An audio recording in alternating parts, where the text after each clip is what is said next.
परित्राणाय साधूनां विनाशाय च दुष्कृतां धर्म संस्थापनार्थाय संभवामि युगे युगे। अर्थात भगवान श्री कृष्ण अर्जुन से कहते हैं कि सत्पुरुषों की रक्षा करने के लिए, दुष्कर्म करने वाले दुष्टों के विनाश के लिए और धर्म की पुनः स्थापना करने के लिए मैं प्रत्येक युग में जन्म लेता हूँ। कहने का भाव है कि परित्राणाय साधूनाम, अर्थात साधु मनुष्यों के द्वारा ही अधर्म का नाश और धर्म का प्रचार होता है। इसलिए उनकी रक्षा करने के लिए भगवान अवतार लेते हैं। दूसरों का हित करना ही जिनका स्वभाव है और जो भगवान के नाम रूप गुण प्रभाव लीला आदि का श्रद्धा प्रेम पूर्वक स्मरण कीर्तन आदि करते हैं और लोगों में भी इसका प्रचार करते हैं, ऐसे भगवान के आश्रित भक्तों के लिए यहाँ साधु नाम पद आया है, जिसका एकमात्र परमात्म प्राप्ति का उद्देश्य है वह साधु है, और जिसका नाशवान संसार का उद्देश्य है वह असाधु है।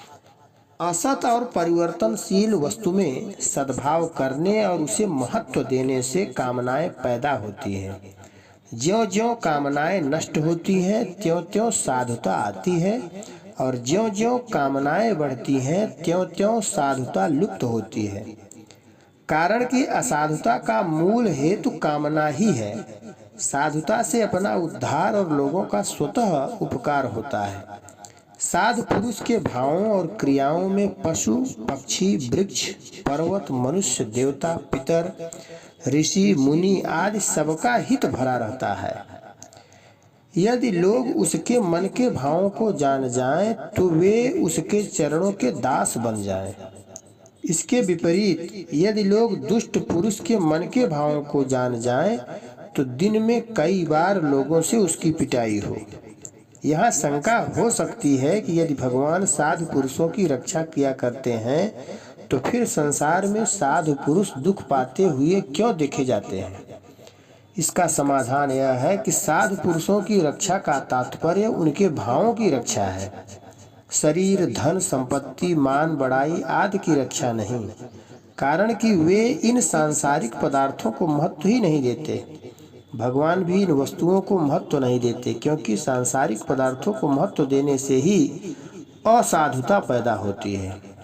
भक्तों में सांसारिक पदार्थों का महत्व उद्देश्य होता ही नहीं, तभी तो वे भक्त हैं। भक्त लोग प्रतिकूलता में विशेष प्रसन्न होते हैं, क्योंकि प्रतिकूलता से जितना आध्यात्मिक लाभ होता है उतना किसी दूसरे साधन से नहीं होता।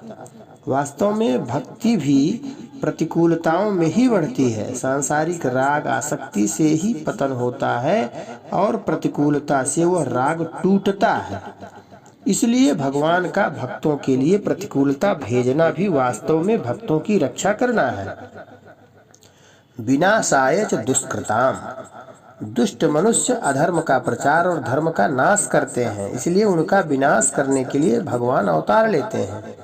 जो मनुष्य कामना के अत्यधिक बढ़ने के कारण झूठ कपट छल बेईमानी आदि दुर्गुण दुराचारों में लगे हुए हैं, जो निरपराध सद्गुण सदाचारी साधुओं पर अत्याचार किया करते हैं, जो दूसरों का अहित करने में ही लगे रहते हैं, जो प्रवृत्ति और निवृत्ति को नहीं जानते, भगवान और वेद शास्त्रों का विरोध करना ही जिनका स्वभाव हो गया है, ऐसे आसुरी संपत्ति में अधिक रचे पचे रहकर वैसा ही बुरा आचरण करने वाले मनुष्यों के लिए यहाँ दुष्कृताम पद आया है।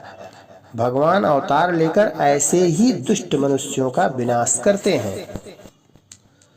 साधुओं का परित्राण करने में, रक्षा करने में भगवान की जितनी कृपा होती है उतनी ही कृपा दुष्टों का विनाश करने में भी है। विनाश करके भगवान उन्हें शुद्ध पवित्र बनाते हैं। संत महात्मा धर्म की स्थापना तो करते हैं, पर दुष्टों के विनाश का कार्य वे नहीं करते। दुष्टों का विनाश करने का कार्य भगवान अपने हाथ में रखते हैं। जैसे साधारण मलहम पट्टी करने का काम तो कंपाउंडर करता है, पर बड़ा ऑपरेशन करने का काम सिविल सर्जन खुद करता है, दूसरा नहीं। माता और पिता दोनों समान रूप से बालक का हित चाहते हैं। बालक पढ़ाई नहीं करता, उदंडता करता है तो उसको माता भी समझाती है और पिता भी समझाते हैं। बालक अपनी उदंडता न छोड़े तो पिता उसे मारते पीटते हैं, परंतु बालक जब घबरा जाता है तब माता पिता को मारने पीटने से रोकती है।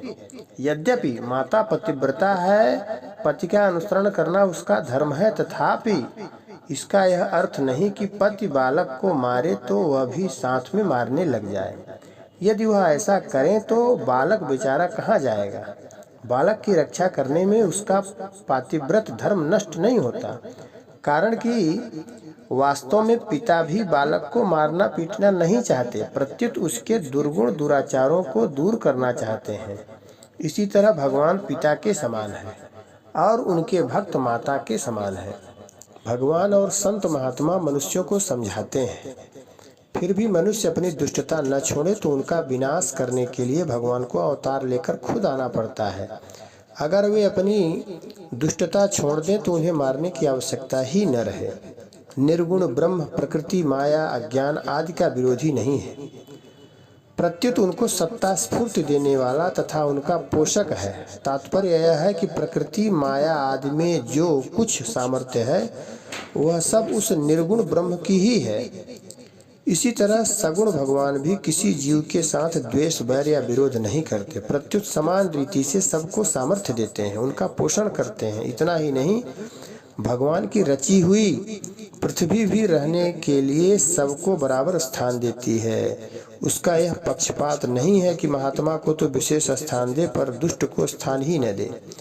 ऐसे ही अन्न सबकी भूख बराबर मिटाता है, जल सबकी प्यास समान रूप से मिटाता है, वायु सबको प्राणवायु एक सी देती है, सूर्य सबको प्रकाश एक सा देता है आदि। यदि पृथ्वी अन्न जल आदि दुष्टों को स्थान अन्न जल आदि देना बंद कर दें तो दुष्ट जी ही नहीं सकते।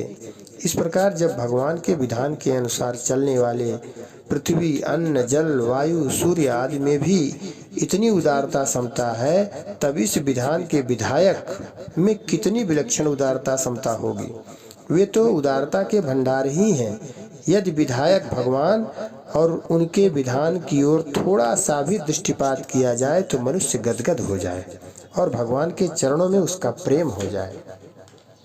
धर्म संस्थापनार्थाय निष्काम भाव का उपदेश आदेश और प्रचार ही धर्म की स्थापना है, कारण कि निष्काम भाव की कमी से और असत वस्तु को सत्ता देकर उसे महत्व देने से ही अधर्म बढ़ता है, जिससे मनुष्य दुष्ट स्वभाव वाले हो जाते हैं। इसलिए भगवान अवतार लेकर आचरण के द्वारा निष्काम भाव का प्रचार करते हैं। निष्काम भाव के प्रचार से धर्म की स्थापना स्वतः हो जाती है।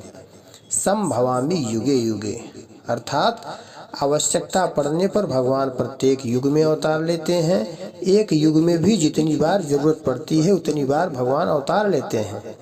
कारक पुरुष और संत महात्माओं के रूप में भी भगवान का अवतार हुआ करता है। भगवान और कारक पुरुष का अवतार तो नैमित्तिक है, पर संत महात्माओं का अवतार नित्य माना गया है।